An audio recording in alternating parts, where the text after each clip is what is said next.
קהילה אנחנו כבר מנהלים, אני חושב, הרבה מאוד זמן, אבל האירוע הכי גדול שכולנו היינו בחלל אחד, אולי היה 60 אנשים או 70 אנשים, לא הרבה יותר מזה.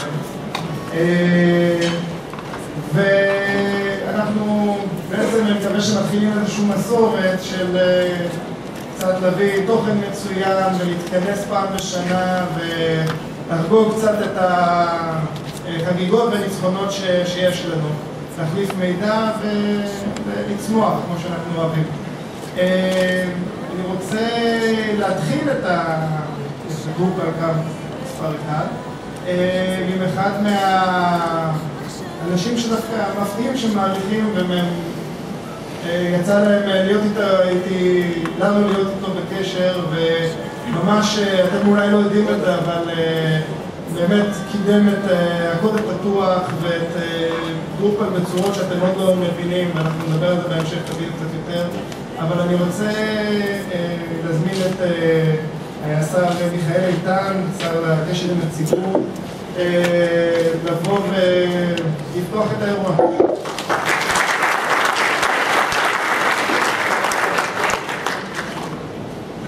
טוב, אני רק על מנת להיות שקוף, אנחנו רוצים להגיד שההזמנה שלי באה עוד לפני שהחליטו על הקדמת הבחירות. אז אני לא במסגרת מסע הבחירות שלי כאן. אני שמח מאוד להיות כאן איתכם.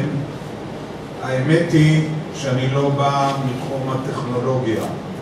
אני בא מהתחום של הפוליטיקה ושל ענייני המדינה. וכשקיבלתי את התפקיד של שר מדע בשנות ב-96, הובלתי אז את המהלך של הכנסת האינטרנט למגזר הציבורי ב-95-96, הקמתי את אתר הכנסת, העברתי את הקורס הראשון של דואר אלקטרוני לעובדי מדינה, הכנסתי את הפעילות במקומות שונים. ועכשיו, בקדנציה הנוכחית, שמינו אותי להיות שר, ראש הממשלה אמר לטפל בנושא של קשר עם הציבור, בזמנו קידמתי את הנושא של האינטרנט, אז אני תפסתי את העניין הזה של שיפור השירות לציבור כדבר שהוא בעצם מבוסס על שני עקרונות מבחינתי. אחד, ברור שאי אפשר לשפר את השירות לציבור אלא בדרך של שימוש בטכנולוגיות החדשות. אנחנו לא נמצאים בעידן שאנחנו צריכים לעשות קורסים לפקידים איך לחייך ואיך להיות נחמדים לאנשים, אלא אנחנו צריכים להיות בעידן שבו אנחנו מחנכים את האזרחים איך להשתמש ומעמידים לרשותם את האפשרות איך לקבל את השירותים בבית באמצעות המחשב. וזה יהיה השירות היעיל והטוב ביותר, גם אם זה ייקח קצת זמן, אבל זה הכיוון ואת זה אנחנו צריכים לעשות. הדבר השני, אמרתי לעצמי שהנושא של שירות לציבור, מה המקור שלו? המקור שלו אומר שהמדינה היא בסופו של דבר הממשלה שהיא נבחרת על ידי הציבור, צריכה לשים את האזרח במרכז ולתת לו שירותים טובים ככל האפשר. זאת אומרת, מהבחינה הדמוקרטית, שיפור השירות זה הגשמת העיקרון הדמוקרטי שהממשלה והמדינה הם בעצם אמצעים על מנת להגשים את הרווחה של הפרט. עכשיו, כשאתה משלב את שני הדברים האלה ביחד, אתה מגיע, טכנולוגיה והעיקרון של האזרח במרכז, אתה מגיע בעצם למצב שאתה אומר, אנחנו רוצים להגשים מדיניות של Open Government, ממשל פתוח. ממשל פתוח, מה פירושו?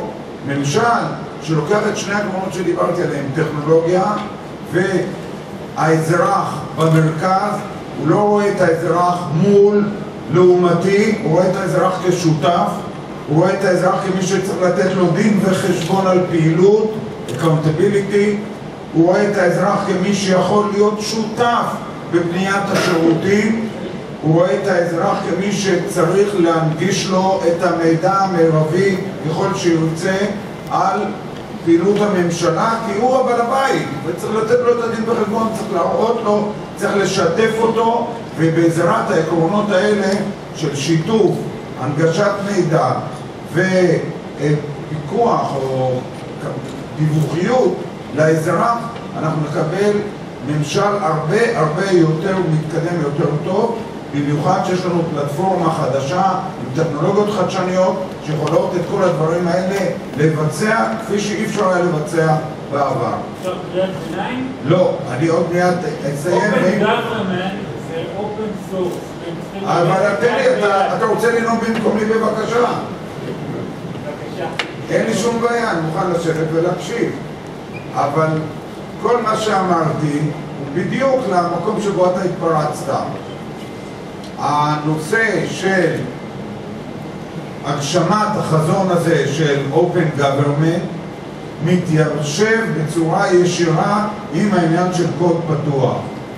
ובתחילת הקדנציה שלי אני הייתי באחד הכנסים של הקוד הפתוח הכללי, לא של גרופה, לא של אחת הקבוצות בקוד הפתוח, והבטחתי, אמרתי, תראו, אני רואה עין בעין את הדברים, המאבק הוא לא קל, אבל אנחנו נקדם ונעשה דברים בקוד פתוח, ואכן אני יכול לבוא היום ולומר שהצלחתי פעם ראשונה, לצערי מאוחר מדי, אולי גם מעט מדי, כי אני, כפי שאתם יודעים, שר מאוד אולי רלוונטי ובכיר בעיניים שלכם, אבל מבחינת כלל ענייני המדינה וכלל תשומת לב הציבורית והכוח הפוליטי, הנושא של מאבק למען קוד פתוח זה לא נושא שאני יכול לקבל בו גיבוי ויכול לקבל בו תמיכה פוליטית רחבה, ויש כאן כל מיני אינטרסים שמשחקים,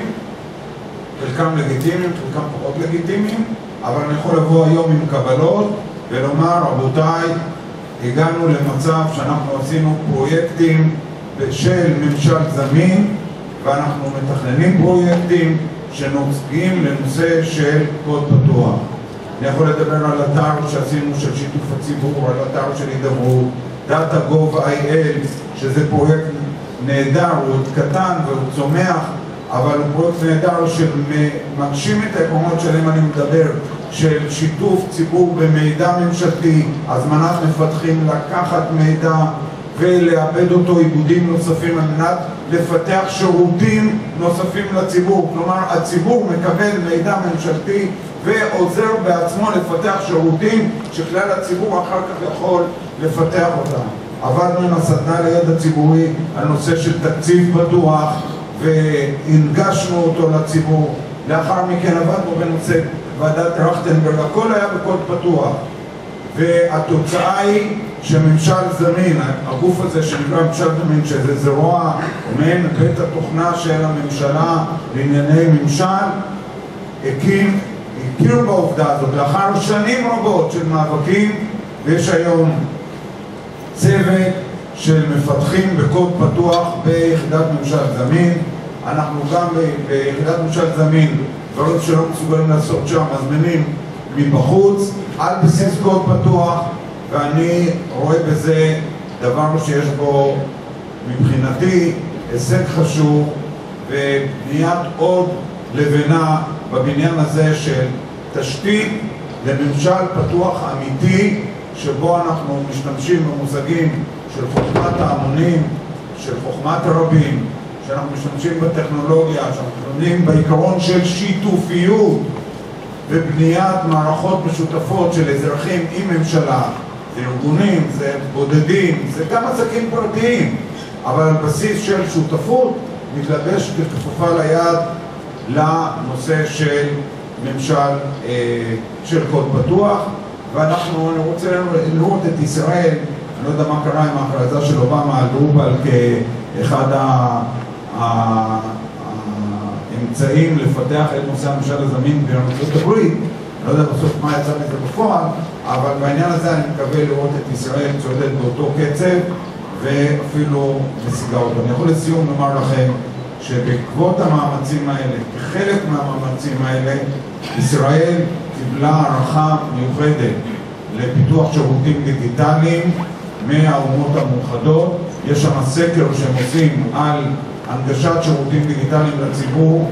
כל שנתיים מפרסמים דוח, ובדוח האחרון שמתייחס לשנים 2010 ו-2011, לא, 2009 ו-2010-2011, אנחנו עלינו ממקום 26 שהיינו בעבר למקום 16, ואם אנחנו נמשיך ככה, אני מקווה שנוכל להגשים את היעד שנהיה בטווח של השביעייה המובילה בעולם.